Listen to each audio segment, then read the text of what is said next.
what the heck is UX design? And what does a UX designer actually do? These are difficult questions to answer because if you ask 5 different people, you're going to get 5 different answers. In this talk, I'm not only going to explain what UX design is, but also why I believe you should find out more about it, regardless of your job. UX, obviously, stands for user experience. And when we say user experience, we're referring to the what, when, where, why, and how someone uses a product, as well as who that person is. So, what, when, where, why, how, and who, these cover the user experience of a product, which is pretty much everything that affects the user's interaction with that product.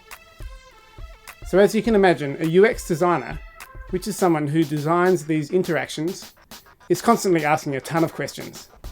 If you're someone who naturally questions things, UX design could be a great career for you, because it's the answers to these questions that shape a product's design. Of course, it's not all about the user's needs. UX designers need to take into account a business's needs as well.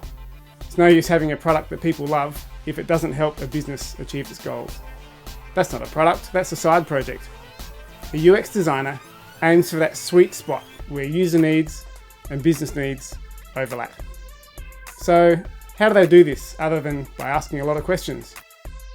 Well, a UX designer follows what's called a user-centered design process.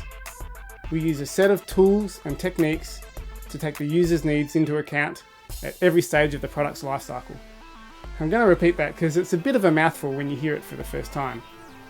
A user-centered design process takes the user's needs into account at every stage of the product lifecycle. I say product because these techniques apply to web apps, mobile apps, desktop apps, or even physical products. Okay, so that's all well and good, but why should you care? I'm going to give you 4 reasons why I believe this stuff matters so much. And this list doesn't include the obvious one, which is the fact that paying attention to UX results in you building a product that's awesome instead of one that people hate using. Hopefully that's a given. The reasons why I think you should learn more about UX are: number 1, you're probably doing some of this already. One thing I've learned is that when you understand how it is that you do what you do, you become infinitely better at it. Like the fable about the centipede who, when asked how it was that he walked, couldn't give an answer, but when he picked himself up and examined and flexed each of his 100 legs, he danced the most beautiful dance in the world. Here's number 2. User-centered design is a process, which means it's practically scientific. It's like taking the scientific method, using analysis and measurement, and applying it to humans and their behaviour. And that's fascinating to me, this notion that designers are artistic geniuses with a penchant for cutting off their own ear. It's nonsense.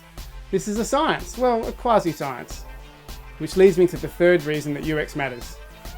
It's not that hard, especially for people who are already technically inclined.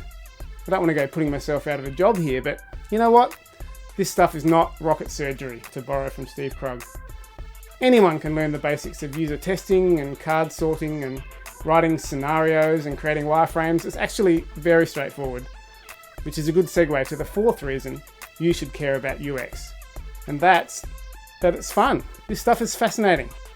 A career as a UX designer is interesting, it's challenging, it's rewarding, it pays well, and there's a very low barrier to entry.